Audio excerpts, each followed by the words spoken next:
Hi friends, welcome back to my channel. ముందుగా అయితే అందరికి నమస్కారం అండి. ఆంధ్రప్రదేశ్ పెన్షన్‌లకు సంబంధించి ఒక 2 ముఖ్యమైన విషయాలనేది ప్రభుత్వం వెల్లడించడం జరిగిందండి. సో, నిన్నటి రోజున అయితే పీడీఎఫ్ రూపంలో ఎవరైతే స్పోర్ట్స్ పెన్షన్స్‌కి అప్లై చేసుకుంటారో వాళ్ళకి సంబంధించి లిస్ట్ అనేది విడుదల చేయడం జరిగింది జిల్లాల వారీగా.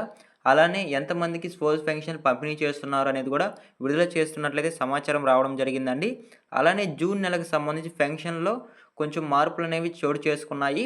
సో, జూన్ 1వ తేదీన పెన్షన్ పంపిణీ చేయడం లేదు. సో, మళ్ళీ ఎప్పుడు పంపిణీ చేస్తారు అనేది నేను ఈ వీడియోలో మీకు వన్ బై వన్ అయితే క్లారిటీగా చెప్తానండి. అంతకంటే ముందు మన ఛానల్ ఎవరైనా ఫస్ట్ టైమ్ విజిట్ చేస్తుంటే ఛానల్ చూసి కంటెంట్ నచ్చినట్లయితే ప్లీజ్ సబ్స్క్రైబ్ చేసి మాకు సపోర్ట్ చేయండి. ఆంధ్రప్రదేశ్ నుంచి వచ్చే లేటెస్ట్ అప్డేట్స్ మీరు మిస్ అవ్వకుండా ఉండాలంటే మన ఛానల్‌ని రెగ్యులర్‌గా ఫాలో చేయండి. సో, మన ఛానల్‌లో రెగ్యులర్‌గా అయితే వీడియోస్ అనేది రావడం జరుగుతుంది లేటెస్ట్ అప్డేట్స్ గురించి అయితే. సో, మీరు మిస్ అవ్వకుండా ఉండాలంటే మన ఛానల్‌ని ఫాలో చేయండి. సో, అలానే ఈ ఫుల్ ఇన్ఫర్మేషన్ మీరు మిస్ అవ్వకుండా ఉండాలంటే స్కిప్ చేయకుండా చూడండి. అలానే వీడియో చూసి లైక్ చేయండి. సో, మీరు లైక్ చేయడం ద్వారా ఈ వీడియో మరికొందరికి రికమెండ్ అయ్యే అవకాశం ఉంది. వాళ్ళు కూడా ఈ యూజ్‌ఫుల్ ఇన్ఫర్మేషన్ అనేది తెలుసుకోవడానికి అవకాశం ఉంటుంది. సో, ఇక లేట్ చేయకుండా అయితే డైరెక్ట్‌గా అయితే వీడియోలోకి వెళ్ళిపోదామండి. సో, ముందుగా చూసుకున్నట్లయితే జూన్ 1వ తేదీన పెన్షన్స్ అనేవి మంజూరీ చేయడం లేదండి. సో, దానికి గల కారణం ఏమిటి అనే విషయానికి గనక వచ్చినట్లయితే జూన్ 1వ తేదీన సండే రావడం జరుగుతుందండి. ఆదివారం వస్తుండడంతో సో, ఆదివారం అనేది ఎవరైతే సచివాలయం సిబ్బంది ఇంటి దగ్గరకు వచ్చి పెన్షన్ ఇస్తారో వాళ్ళకి సెలవైతే ఉంటుందండి.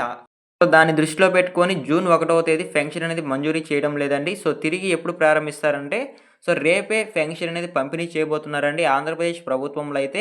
సో, రేపు మే 31వ తారీఖునైతే పెన్షన్స్ పంపిణీ చేయబోతున్నారు.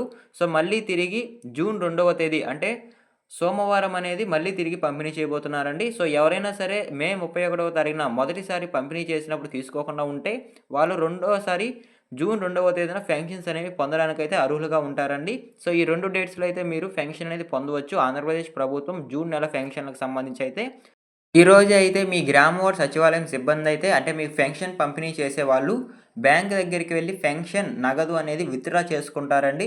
సో, వాళ్ళు విత్‌డ్రా చేసుకొని రేపు మార్నింగ్ 7 గంటల నుంచి సాయంత్రం 5 గంటల దాకా సో, ప్రతి మంత్ ఎలా పంపిణీ చేస్తున్నారో అదే విధంగా పెన్షన్ అనేది పంపిణీ చేయడం జరుగుతుందండి. సచివాలయం సిబ్బంది ఇంటింటికి వచ్చి పెన్షన్ అనేది పంపిణీ చేయడం జరుగుతుంది. సో, మీకు క్లారిటీగా అయితే అర్థమైందనుకుంటున్నానండి. సో, ఎందుకు జూన్ 1వ తేదీన పెన్షన్ పంపిణీ చేయట్లేదు అనైతే సో, రేపే అయితే పెన్షన్ పంపిణీ చేస్తున్నారండి ఆంధ్రప్రదేశ్ రాష్ట్ర ప్రభుత్వంలో అయితే. సో, మీకు క్లారిటీగా అయితే అర్థమైందనుకుంటున్నాను. ఈ ఇన్ఫర్మేషన్ అనేది మీ దగ్గరలో ఉన్న వాళ్ళకైతే షేర్ చేయండి. వాళ్ళు కూడా ఈ యూజ్‌ఫుల్ ఇన్ఫర్మేషన్ అనేది తెలుసుకుంటారు. సో, రేపు పెన్షన్ పంపిణీ చేస్తున్నారు కాబట్టి, సో, మీకు క్లారిటీగా అయితే అర్థమైందనుకుంటున్నాను. సో, అలానే నెక్స్ట్ చూసుకున్నట్లయితే ఎవరైతే స్పోర్ట్స్ పెన్షన్‌లకి అప్లై చేసుకుంటారో వాళ్ళకైతే ప్రభుత్వం ఒక పీడీఎఫ్ రూపంలో ఒక అప్డేట్ అనేది రిలీజ్ చేయడం జరిగిందండి. సో, స్పోర్ట్స్ పెన్షన్‌ల లిస్టు అలానే ఎప్పుడు పంపిణీ చేయబోతున్నారు అనేదైతే ప్రభుత్వం అయితే ఒక పీడీఎఫ్ రూపంలో అయితే రిలీజ్ చేయడం జరిగిందండి. నేను మీకు స్క్రీన్ పైన అయితే పీడీఎఫ్ చూపిస్తున్నాను. ఒకసారి చూడండి. సో, మీరు ముందుగా స్క్రీన్ పైన చూసుకున్నట్లయితే government of Andhra Pradesh society for elimination of rural poverty అనైతే మనకి ఒక పీడీఎఫ్‌ననేది నిన్నటి రోజునైతే ఆంధ్రప్రదేశ్ ప్రభుత్వం అయితే రిలీజ్ చేయడం జరిగిందండి. సో, ఈ పీడీఎఫ్‌లో మనకి ముఖ్యంగా తెలియజేయడం ఏమిటంటే ఎన్టీఆర్ భరోసా pension scheme sanction of 71,380 video pensions అంటే స్పోర్ట్స్ పెన్షన్స్ అండి. సో, స్పోర్ట్స్ పెన్షన్స్ అనేవి 71,380 మందినైతే శాంక్షన్ చేయడం జరిగింది. అంటే అర్హులుగా గుర్తించడం జరిగింది. అలానే కొంచెం పైకి స్క్రోల్ చేసిన తర్వాత ఎవరైతే 1వ తేదీ డిసెంబర్ 2023, 31వ తేదీ అక్టోబర్ 2024 మధ్య ఎన్టీఆర్ భరోసా పెన్షన్ తీసుకుంటూ మరణించిన వాళ్ళు ఎవరైతే ఉంటారో వాళ్ళ పేరు మీద వాళ్ళ ఇంట్లో భార్యకి పెన్షన్ ఇచ్చేదాన్ని స్పోర్ట్స్ పెన్షన్స్ అని అంటారండి.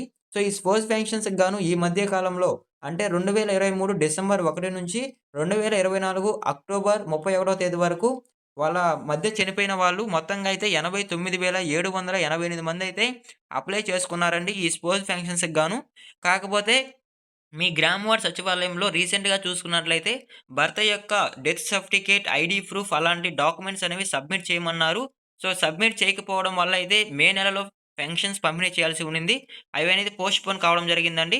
సో, రీసెంట్‌గా చూసుకున్నట్లయితే అవి ఎవరైతే కరెక్ట్‌గా సబ్మిట్ చేసి ఉంటారో వాళ్ళలో 71,380 మందినైతే శాంక్షన్ చేయడం జరిగింది. Sports pensions కిందైతే. సో, మీకు క్లారిటీగా అయితే అర్థమైందనుకుంటున్నానండి. సో, దానికి సంబంధించి కూడా జిల్లాల వారీగా కూడా లిస్ట్ అనేది విడుదల చేయడం జరిగింది ప్రభుత్వం అయితే. సో, నేను మీకు స్క్రీన్ పైన అయితే చూపిస్తున్నాను చూడండి. సో, నేనైతే కొన్ని జిల్లాల లిస్ట్ అనేది చెప్తానండి. ఒకసారి మీరు స్క్రీన్ షాట్ అయితే తీసుకోనండి ఈ జిల్లాల లిస్ట్ అనేది. సో, మీకు చూపిస్తున్నాను చూడండి. మొత్తంగా అయితే 26 జిల్లాల లిస్ట్ అనేది విడుదల చేయడం జరిగింది. సో, ఈ 26 జిల్లాలకు సంబంధించి 71,380 మందైతే ఈ స్పోర్ట్స్ ఫంక్షన్స్‌కి అర్హులుగా అయితే గుర్తించడం జరిగింది ప్రభుత్వం అయితే. సో, ముందుగా చూసుకున్నట్లయితే అల్లూరి సీతారామరాజు, అనకాపల్లి, అనంతపురము, అన్నమయ్య, బాపట్ల సో, అలా అయితే ప్రతి జిల్లాకు సంబంధించి ఈ స్పోర్ట్స్ ఫంక్షన్స్ ఎవరైతే అర్హులుగా ఉన్నారో వాళ్ళ లిస్ట్ అనేది అంటే వాళ్ళ సంఖ్యననేది రిలీజ్ చేయడం జరిగిందండి. సో, అలానే ఈ పెన్షన్స్ అనేవి జూన్ 12వ తేదీన అనేవి పంపిణీ చేస్తున్నట్లయితే సమాచారం రావడం జరిగిందండి. సో, జూన్ 12వ తేదీన ఎందుకు పెన్షన్స్ పంపిణీ చేస్తున్నారనే విషయానికి గనక వచ్చినట్లయితే, ఆ రోజుకి కూటమి ప్రభుత్వం వచ్చి 1 ఇయర్ అవుతుందండి. ఆ సందర్భంగా అయితే ఆ రోజునైతే పెన్షన్స్ అనేవి పంపిణీ చేయడం జరుగుతుంది. సో, ఈ గ్రామ వార్డ్ సచివాలయం సిబ్బంది వచ్చి జూన్ 12వ తేదీన ఈ పెన్షన్స్ అనేవి మంజూరు చేయడం జరుగుతుందండి. సో, మీకు క్లారిటీగా అయితే అర్థమైందనుకుంటున్నాను. సో, ప్రతి ఒక్కరికి రూ. 4,000 అనేది వాళ్ళ ఇంటి వద్దనే పెన్షన్స్ అనేవి మంజూరు చేయడం జరుగుతుంది. సో, చాలా మందిలో ఉన్న డౌట్స్ ఏంటంటే, సో, మేము ఇలా అప్లై చేసుకున్నాము. మేము ఈ పెన్షన్ వస్తుందా? రాదా? అని ఎలా తెలుసుకోవాలనైతే చాలామంది అడుగుతున్నారండి. సో, అప్లై ఎవరైతే చేసుకో ఉంటారో వాళ్ళు మీ గ్రామ వార్డ్ సచివాలయంకెళ్ళి, మేము ఇలా స్పోర్ట్స్ పెన్షన్స్‌కి అప్లై చేసుకున్నాము. మాకు ఏమన్నా ధృవీకరణ పత్రం వచ్చిందానని వాళ్ళని అడిగినట్లయితే వాళ్ళు ఒక ధృవీకరణ పత్రం అనేది ఇవ్వడం జరుగుతుందండి స్పోర్ట్స్ పెన్షన్‌లకు సంబంధించి. సో, ఆ పత్రం తీసుకొని మీరు యథావిధిగా పెన్షన్స్ అనేవి పొందవచ్చండి జూన్ 12వ తేదీన అయితే. సో, కంపల్సరీగా అయితే ఆ ధృవీకరణ పత్రం అనేది ఉండాలండి. సో, నేను మీకు స్క్రీన్ పైన కూడా ఆ ధృవీకరణ పత్రం అనేది ఒకసారి చూస్తాను. ఎలా ఉంటుందో చూడండి మీరైతే. సో, మీకు క్లారిటీగా అయితే అర్థమైందనుకుంటున్నానండి. సో, ఈ విధంగా అయితే స్పోర్ట్స్ పెన్షన్స్ అనేవి మంజూరు చేయడం జరుగుతుందండి ప్రభుత్వం అయితే. సో, ఇలా అయితే 71,380 స్పోర్ట్స్ పెన్షన్ గాను అప్రూవల్ అనేది 26వ తేదీ ఇవ్వడం జరిగిందండి. సో, ఈ నెల 26వ తేదీనైతే అప్రూవల్ అనేది ఇవ్వడం జరిగింది రాష్ట్ర ప్రభుత్వం అయితే. సో, మీకు క్లారిటీగా అయితే అర్థమైందనుకుంటున్నానండి. సో, ఈ విధంగా పెన్షన్స్ అనేవి మంజూరు చేయడం జరుగుతుందండి. సో, మీకు క్లారిటీగా అయితే అర్థమైందనుకుంటున్నాను. సో, ఇదేనండి పెన్షన్‌కి సంబంధించి వచ్చిన లేటెస్ట్ అప్‌డేట్ అయితే. సో, ఈ విధంగా అయితే పెన్షన్స్ అనేవి మంజూరు చేయడం జరుగుతుంది ఆంధ్రప్రదేశ్ ప్రభుత్వంలో అయితే. సో, మే 31వ తేదీన అయితే యథావిధిగా ప్రతి నెల పెన్షన్స్ అనేవి మంజూరు చేయడం జరుగుతుంది. అలానే నెక్స్ట్ చూసుకున్నట్లయితే స్పోర్ట్స్ పెన్షన్స్ అనేవి జూన్ 12వ తేదీన అయితే ఎవరైతే అర్హులుగా ఉంటారో వాళ్ళకైతే 12వ తేదీన అయితే పెన్షన్స్ అనేవి మంజూరు చేయడం జరుగుతుందండి. సో, మీకు క్లారిటీగా అయితే అర్థమైందనుకుంటున్నాను ఈ 2 విషయాలకు సంబంధించి అయితే. సో, ఈ వీడియో మీకు నచ్చినట్లయితే ప్లీజ్ లైక్ చేసి వెళ్ళండి. మీరు లైక్ చేయడం ద్వారా ఈ వీడియో మరికొందరికి రికమెండ్ అయ్యే అవకాశం ఉంటుంది. వాళ్ళు కూడా ఈ యూజ్‌ఫుల్ ఇన్ఫర్మేషన్ అనేది తెలుసుకుంటారు. సో, ఈ వీడియో మీరు ఎండ్ వరకు చూస్తుంటే థాంక్ యూ ఫర్ వాచింగ్ అండి. మరొక ఇంట్రెస్టింగ్ వీడియోతో మీ ముందుకు వస్తాను. అంతవరకు జై హింద్.